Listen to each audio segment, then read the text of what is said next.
Hello विद्यार्थी मित्रांनो, आपण घेणार आहोत आज कॅश बजेट. कॅश बजेटचं आपल्या नोट्समधलं पेज नंबर 11चं सेकंड नंबरचं एक्झाम्पल घेणार आहोत. आपल्या नोट्समधलं दिलेलं आहे सेकंड नंबरचं एक्झाम्पल. मोस्ट IMP एक्झाम्पल आहे. हाय लेवलचं एक्झाम्पल दिलेलं आहे. MCOM BCOMला एक्झाम्पल येतात कॅश बजेटचे, तसेच MBAला पण. बघा काय दिलेलं आहे आपल्याला. Summarise below are the income and expenditure forecast for the month of March to August. जो खाली समराइज दिला तुम्हाला तो मार्च पासून ऑगस्ट पर्यंत दिलेला आहे असं त्याने सांगितलं. बघा मंथ मध्ये दिलेलं तिथं March, April, May, June, July, August. त्यानंतर समोर दिलेलं आपल्याला sale, purchase, wages, manufacturing expenses, office expenses, selling expenses. Budget तयार करता वेळेस सर्वात पहिले आपल्याला रिसिप्ट घ्यावं लागतं. रिसिप्टमध्ये रिसिप्टचे पॉईंट असतात आपल्याकडे. सेल, शेअर कॉल मनी रिसिप्ट, डिव्हिडंड रिसिप्ट. ओके, जे काही रिसिप्ट असेल ते रिसिप्टमध्ये घ्यायचं. आणि ओपनिंग बॅलन्स सर्वात पहिले काय राहते, कॅश बॅलन्स किंवा ओपनिंग बॅलन्स. जसं की इथं बघा, आता इथं बजेट तयार केलेलं आपण मे, जून, जुलै. का बरं तयार केलेलं आहे? लास्टच्या लाईनवर बघा काय दिलं आहे. You are required to prepare cash budget. Underline करा तिथं. You are required to prepare cash budget for 3 months starting on 1 May. Starting कुठून करायचं आपल्याला? 1 May. किती महिन्याचं बजेट सांगितलं आपल्याला? 3 monthsचं बजेट सांगितलं. आणि स्टार्टिंग कुठून सांगितली? 1 May पासून. 1 May पासून स्टार्टिंग सांगितली, त्यामुळे मे, जून, जुलै. ओके, लक्षात आलं. तर नंतर त्याने जर असं सांगितलं असतं तुम्हाला starting 3 months budget ending May. काय सांगितलं असतं? एंडिंग मे सांगितलं असतं. इथं काय घेतलं असतं आपण सांगा? हा मे एंडिंगला आला असता, तिच्या पहिले कुठला आला असता? एप्रिल आणि मार्च. मार्च, एप्रिल, मे.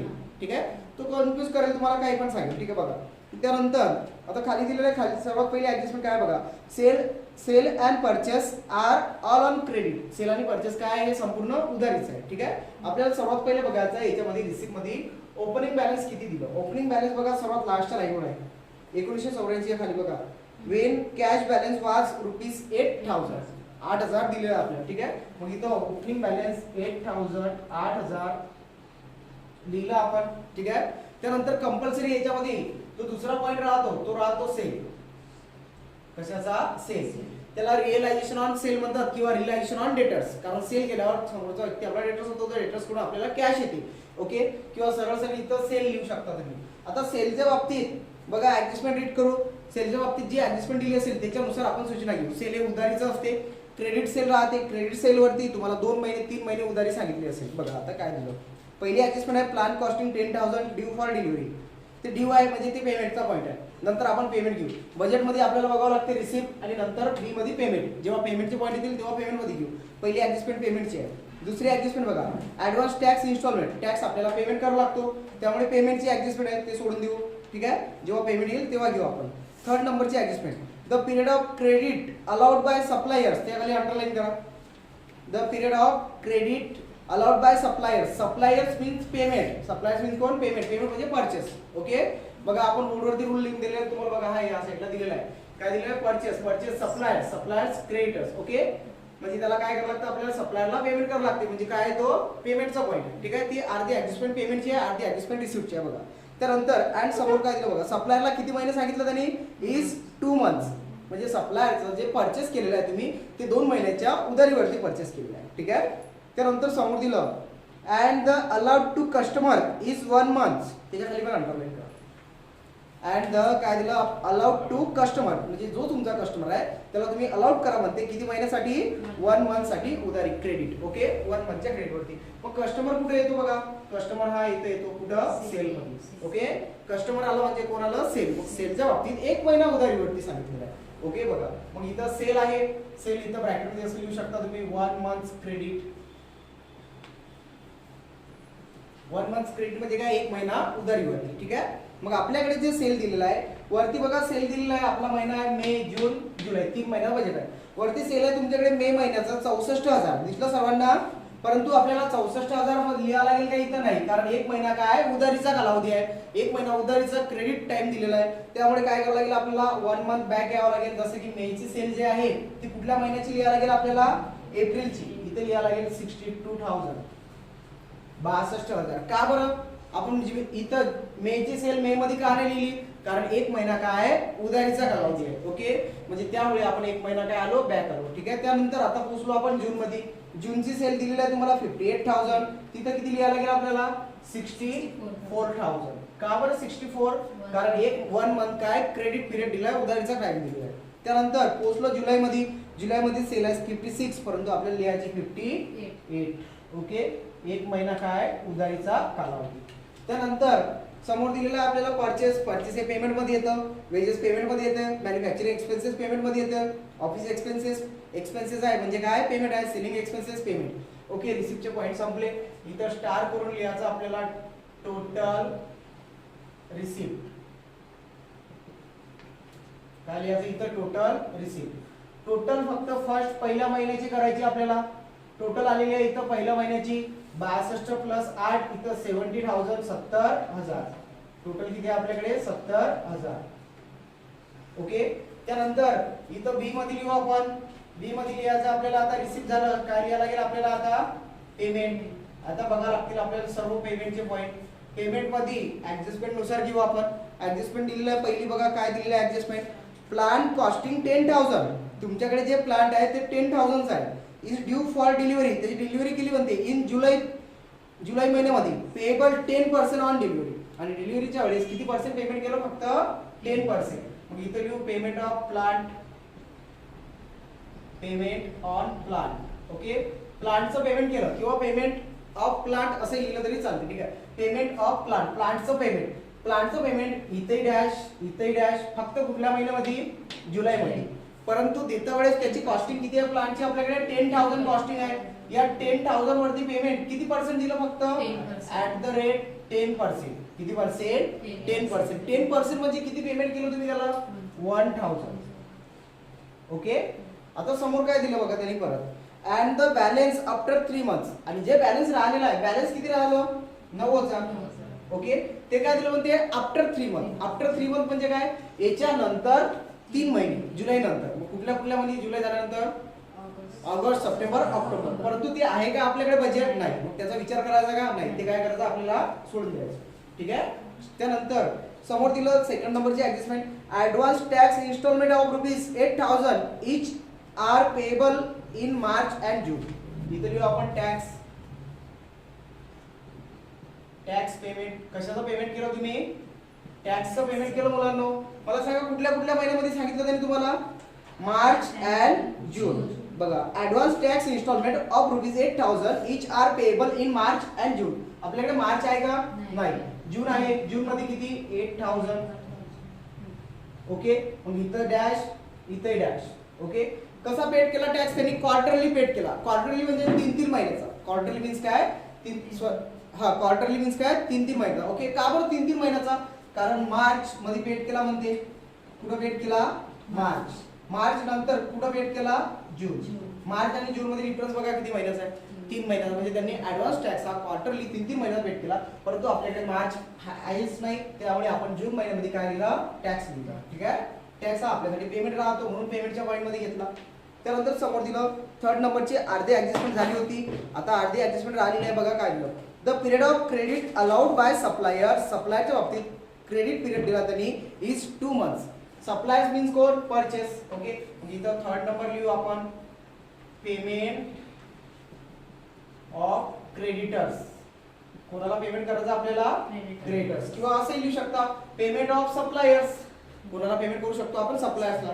क्रेडिटर्स म्हणजे कोण, जेव्हा तुम्ही परचेस करता तेव्हा समोरचा व्यक्ती आपला क्रेडिटर होतो, त्याला पेमेंट करावं लागतं आपल्याला. ठीक आहे, किंवा इथं दिलेल्यानुसार पेमेंट ऑफ सप्लायर्स असं पण लिहू शकता तुम्ही. ठीक आहे, बघा आता किती महिने उधारी दिलेली आहे तिथं 2 मंथ्स. 2 मंथ्स म्हणजे आपल्याला 2 महिने काय घ्यावं लागेल बघा. मग आता परचेस दिलेला आहे मे महिन्याचं 33,000. तिथे लिहायला लागेल तुम्हाला किती लिहिसाल 36,000 36. कुठल्या महिन्याचं घेतलं आपण ते मार्चचं. मे मध्ये काय घेतलं आपण मार्चचं पेमेंट घेतलं. ठीक आहे, आता पोहोचलो आपण जून. जून मध्ये तुम्हाला 2 महिने काय यावं लागेल बॅक यावं लागेल, म्हणजे तुम्हाला पेमेंट घ्यावं लागेल. एप्रिल महिन्याचं ते आलं तिथं 38,000. ओके, त्यानंतर पोहोचले तुम्ही जुलैमध्ये. जुलैमध्ये आहे तुमच्याकडे 39,000, परंतु तुम्हाला लिहायला लागेल तिथं 33,000. ओके, काही डाऊट आहे का इथपर्यंत. त्यानंतर फोर्थ नंबर नंतरची ऍडजस्टमेंट दिलेली आहे त्यांनी तुम्हाला. Lag in payment of manufacturing expenses is half month. त्याला अंडरलाईन करा. लॅग इन पेमेंट मीन्स 2 मिळून पेमेंट द्यायचं तुम्हाला. लॅग इन पेमेंट मीन्स काय 2 मिळून पेमेंट द्यायचं आहे. कशाचं मॅन्युफॅक्चरिंगचं. इथे लिहू आपण lag in payment of manufacturing expenses काय दिलं आपल्याला त्यांनी half means 1/2 okay lagging means 2 महिना मिळून ओके बघा आपण कुठल्या महिन्यामध्ये आहोत मे मध्ये पेमेंट करता वेळेस तुम्हाला पेमेंट करावं लागेल एप्रिलचं किती 1/2 प्लस मेचं किती करावं लागेल 1/2 ठीक आहे बघा मग आता एप्रिल महिन्यामध्ये तुमच्याकडे मॅन्युफॅक्चरिंग एक्सपेन्सेस किती आहे ते बघावं लागेल एप्रिल महिन्यामध्ये तुमच्याकडे मॅन्युफॅक्चरिंग एक्सपेन्सेस दिलेला आहे 3000 दिसला सर्वांना या 3000 च्या 1/2 येतात 1500 अर्धी रक्कम ठीक आहे मे महिन्यामध्ये आपल्याकडे मॅन्युफॅक्चरिंग एक्सपेन्सेस आहे मे महिन्यामध्ये दिला त्यांनी तुम्हाला 4500 या 4500 चे अर्धे करू आपण 500 चे अर्धे होतात 2500 सॉरी 250 याचे अर्धे किती 250 आणि 4 चे अर्धे 2 ओके यांची टोटल करू आपण हा 2 आणि हा 1 झाले 3 हे 500 प्लस 250 म्हणजे किती 750 म्हणजे इथं टोटल भेटली आपल्याला 3750 ठीक आहे लॅगिंग पेमेंट हाफ आलं तेव्हा लॅगिंग पेमेंट म्हणजे 2 महिन्या मिळून तुम्हाला हाफ पेमेंट करावं लागेल सेम आता जून मध्ये चाललो आपण जून मध्ये आपल्याला हेच पॅटर्न करायचं आहे जून महिन्यामध्ये बघा आता काय करसाल जून महिन्यामध्ये सेम तुम्हाला असंच गणित सॉल्व्ह करावं लागेल इथं जून मध्ये मागच्या महिन्याचं मे ची कुठली अमाउंट घ्यायची आपल्याला 1/2 त्यानंतर जूनची काय घ्यावं लागेल आपल्याला 1/2 ठीक आहे मग आता मे महिना बघू आपण मे महिन्यामध्ये तुमच्याकडे मॅन्युफॅक्चरिंग एक्सपेन्सेस आहे 3000 बघा बरं मे महिन्यामध्ये किती आहे आपल्याकडे 4000 ओके 4500 म्हणजे या 4500 च्या अर्धे 2250 ठीक आहे त्यानंतर जून मध्ये पोहोचलो आपण जून मध्ये आपल्याकडे 3500 च्या अर्धे होतील ते 1750 ठीक आहे इथं टोटल आपल्याकडे 0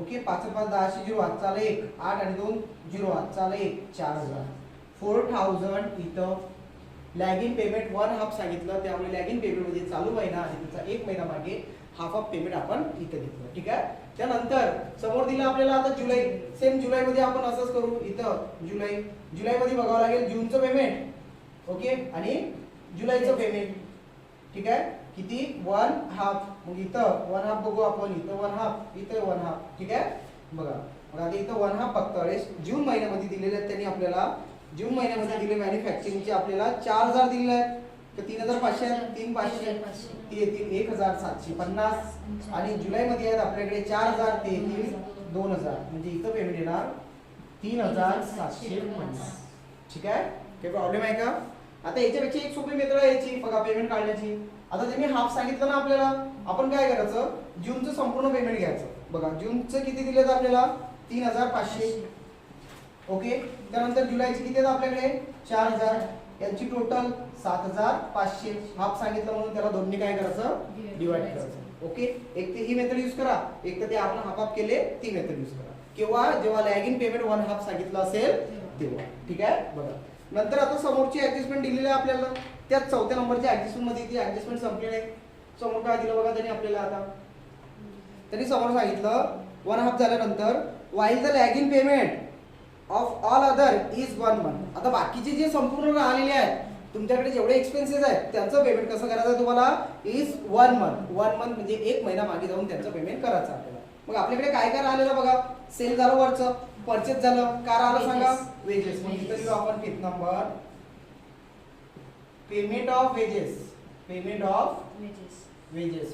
पेमेंट मग वेजेस दिलेलं आहे तुम्हाला कुठल्या महिन्याचं मे महिन्याचं वेजेस आहे तुमच्याकडे 10,000 परंतु आपल्याला 1 महिना काय करावं लागेल बॅक जाऊन पेमेंट करावं लागेल किती हजार लिहावं लागेल तिथं 8000 त्यानंतर पोहोचलो आपण जून मध्ये तुमच्याकडे 8500 दिले लागतील तुम्हाला 10,000 10,000 त्यानंतर पोहोचले तुम्ही जुलैमध्ये 9,500 किती दिले लागतील तुम्हाला 8,500 ओके काही प्रॉब्लेम त्यानंतर 6 नंबरचा पॉइंट काय राहिलं वरचं बघा बरं आता वेजेस झालं ऑफिस एक्सपेन्सेस ऍडजस्टमेंट संपलेले आहेत इथं लिहू आपण पेमेंट ऑफ ऑफिस एक्सपेन्सेस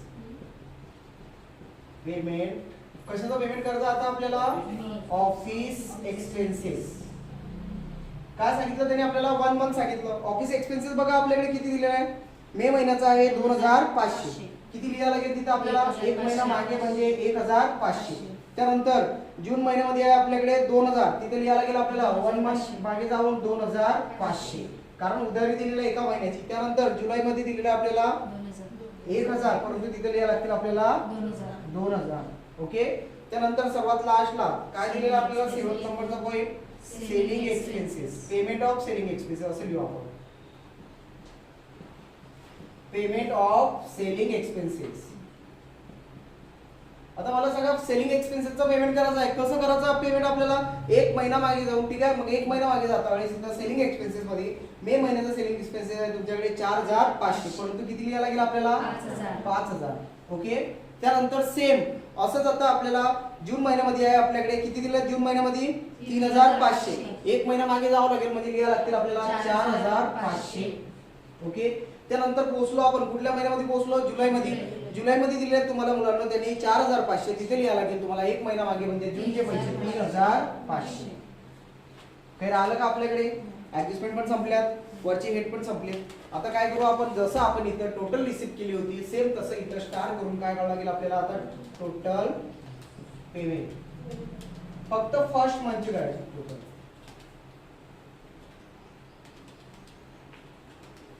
बघा बरं टोटल किती येते त्याची?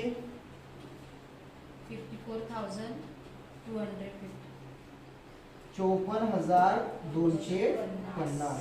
ठीक आहे. 54 to 50. ओके. बघा आता ही भेटली आपल्याला इथं टोटल रिसिप्ट, टोटल पेमेंट. यामध्ये आपल्याला क्लोजिंग बॅलन्स काढावं लागतं कॅश बजेट मध्ये. काय काढावं लागतं? सर्वात लास्टला क्लोजिंग बॅलन्स. क्लोजिंग बॅलन्स काढण्यासाठी रूल पण आहे आपल्याकडे A minus B. A means काय? रिसिप्ट. बी मीन्स काय? Payment. A means receipt, B means payment. Receipt minus payment. या 70,000 मधून 54 to 50 काय करायचं आपल्याला? मायनस करायचे आहेत. बघा बरं किती? 15,750 क्लोजिंग बॅलन्स येतं का आपल्याकडे? 15,750. 15,750. ओके. 15,750 हे आलं क्लोजिंग बॅलन्स.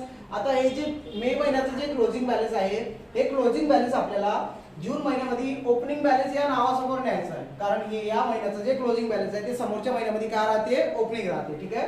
मग इथं 15,750. ठीक आहे. आता इथं टोटल करू आपण. इथं टोटल येणार 79,750. ठीक आहे. ही झाली रिसिप्टची टोटल तिथं. ओके. बघा त्यानंतर आता इथं काय करावं लागेल आपल्याला? पेमेंटची टोटल करावं लागेल. पेमेंटची टोटल करता वेळेस 38 आणि हे 4 42 50 60 60 आणि हे 4 64 म्हणजे 67,000 टोटल येणार. बघा बरं त्याची 67,000 टोटल. ही टोटल कशाची आली? पेमेंटची टोटल आली. काय करू आपण?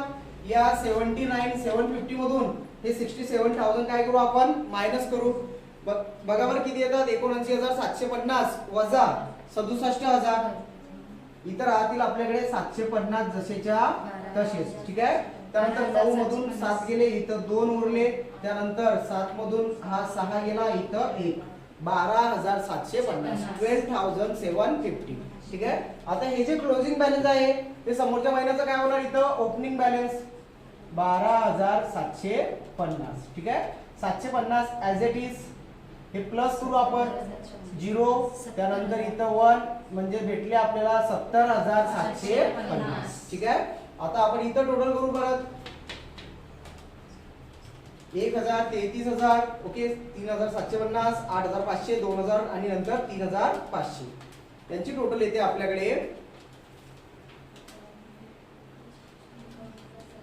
51,750. ओके. 51,750 ही आली आपल्याकडे टोटल मुलांनो. आता काय करू आपण सांगा? इथं या टोटल रिसिप्ट मधून 70,750 मधून हे 51,750 काय करायचे आपल्याला? वजा करायचे आहेत. वजा करताना इथं बॅलन्स भेटेल आपल्याला 19,000. ठीक आहे. हे भेटलं आपल्याला क्लोजिंग बॅलन्स. काय भेटलं हे क्लोजिंग बॅलन्स. ठीक आहे. या प्रकारे आपला जो कॅश बजेट आहे हा काय झाला तयार झालेला आहे. इथं टोटल एक्झाम्पल संपलं. 3 महिन्याचा कॅश बजेट होता मे जून जुलै. आपल्याला कॅश बजेट मध्ये फक्त आणि फक्त क्लोजिंग बॅलन्स काढावं लागतं. क्लोजिंग बॅलन्स कसं काढतो आपण, रिसिप्ट मायनस पेमेंट. रिसिप्ट मध्ये खूप सारे हेड दिले असतात, म्हणजे 3च हेड असतात. कुठले कुठले, ओपनिंग बॅलन्स, सेल्स आणि कधी कधी येते तुम्हाला आपला डिव्हिडंड रिसिप्ट किंवा शेअर कॉल मनी रिसिप्ट. ओके. पेमेंट मध्ये खूप सारा पेमेंट राहते. सेलिंग एक्सपेन्सेस जसे की मॅन्युफॅक्चरिंग एक्सपेन्सेस दिलं, ऍडमिनिस्ट्रेटिव्ह एक्सपेन्सेस, त्यानंतर वेजेस. ओके. आणि परचेस. ठीक आहे. आणि तो कशाचंही पेमेंट करायला सांगेल ते पेमेंट. यानंतर आपण काय केलं, रिसिप्ट मधून पेमेंट मायनस केलं, क्लोजिंग बॅलन्स काढलं. क्लोजिंग बॅलन्स झाल्यानंतर याला इथं क्लोज करू आपण. ओके. या प्रकारे आपला कॅश बजेट इथं संपला. ही इथं आपण यालाही क्लोज करायचं रिसिप्टला, आणि इथं वाटलं तर या पेमेंटला इथं काय करून टाका, क्लोज करा. ठीक आहे. या प्रकारे आपलं जे एक्झाम्पल नंबर, किती नंबरचं एक्झाम्पल घेतलं आपण, आपल्या नोट्स मधलं एक्झाम्पल नंबर सेकंडचं जे एक्झाम्पल आहे हे इथं संपलेलं आहे. मोस्ट IMP एक्झाम्पल आहे, पेपर मध्ये विचारतो. ठीक आहे. लिहून घ्या सर्व.